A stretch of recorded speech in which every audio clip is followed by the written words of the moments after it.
500 বছরের প্রতীক্ষার অবসান ঘটতে চলেছে আগামী 22শে জানুয়ারি। অযোধ্যায় এখন সাজো সাজো রব। এদিকে বাংলা থেকেও বহু ভক্ত অযোধ্যায় যেতে চাইছেন। তাদের জন্য কলকাতা অযোধ্যা রুটে প্লেন চলাচল শুরু হয়ে গেল। এই প্রথম কলকাতা থেকে সরাসরি অযোধ্যার উদ্দেশ্যে যাত্রা করল যাত্রীবাহী প্লেন। আর প্রথম দিনের সেই প্লেন ধরতে ছুটে এলেন সাধু সন্ন্যাসী থেকে সাধারণ ভক্তরা। অযোধ্যায় রাম মন্দির উদ্বোধনের 5 দিন আগেই শুরু হলো কলকাতা অযোধ্যা রুটের প্লেন চলাচল। এই ঘটনায় খুবই খুশি যাত্রীরা। তারা বলেন, অযোধ্যায় 500 বছর পর রাম মন্দিরে পূজিত হবেন শ্রী শ্রী রামচন্দ্র। স্বাভাবিকভাবেই আমাদের আনন্দ প্রকাশের জায়গা নেই। এই ঐতিহাসিক দিনে আমরা অযোধ্যায় পৌঁছে রাম মন্দির দর্শন করব। এর থেকে সৌভাগ্যের বিষয় আর কিছু হতে পারে না। খুবই খুশি আমরা।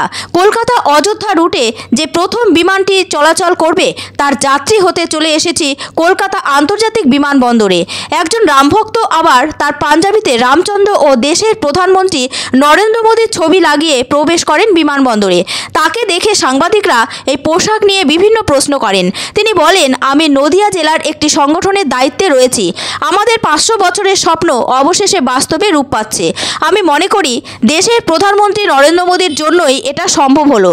তাই আমার পোশাকে রামচন্দ্রের পাশাপাশি নরেন্দ্র মোদীকেও রেখেছি।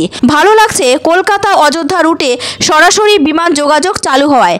প্রথম এই বিমানের যাত্রী হিসেবে পবিত্র রাম মন্দির দর্শনের জন্য অযোধ্যায় পৌঁছব।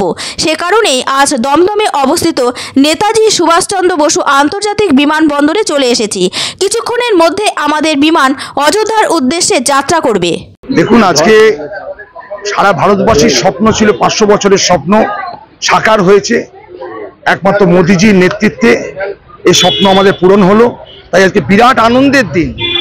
আমরা আনন্দে আত্মহারা, সেটা প্রকাশ করার জায়গা নেই, সেটা সবাই বুঝতে পারছে।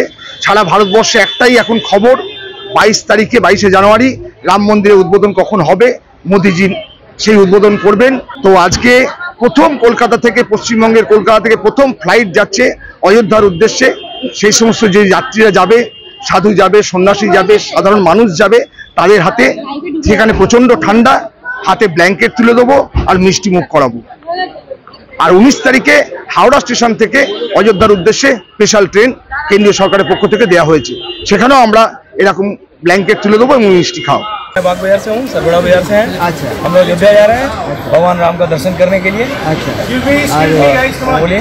पहला फ्लाइट में जा रहे हैं? हाँ, ये पहली फ्लाइट में लोग जा रहे हैं। नहीं, पहले तो नहीं गए, हम लोग पहली बार जा रहे हैं। हम लोग काफ़ी उत्साहित हैं और पहली बार जा रहे हैं। वहाँ पर इतनी धूमधाम बन रही है, भगवान का दर्शन होगा और अयोध्या से पहली फ्लाइट जा रही है। बहुत खुशी की बात। दर्शन करने के लिए मैं तो गंगा सागर आए थे गुजरात से। गंगा सागर दर्शन करके मैं अयोध्या जा रहा हूँ। तो ये पहला फ्लाइट से ही जा रहे हैं? हाँ जी, खुशी में कुछ कहने की बात है। राम मंदिर अति खुशी जिसका मैं बखान नहीं, गुण नहीं गा सकता हूँ। जितना भी बखान करूँ, गुण गाऊँ, इतना कम है मेरे लिए।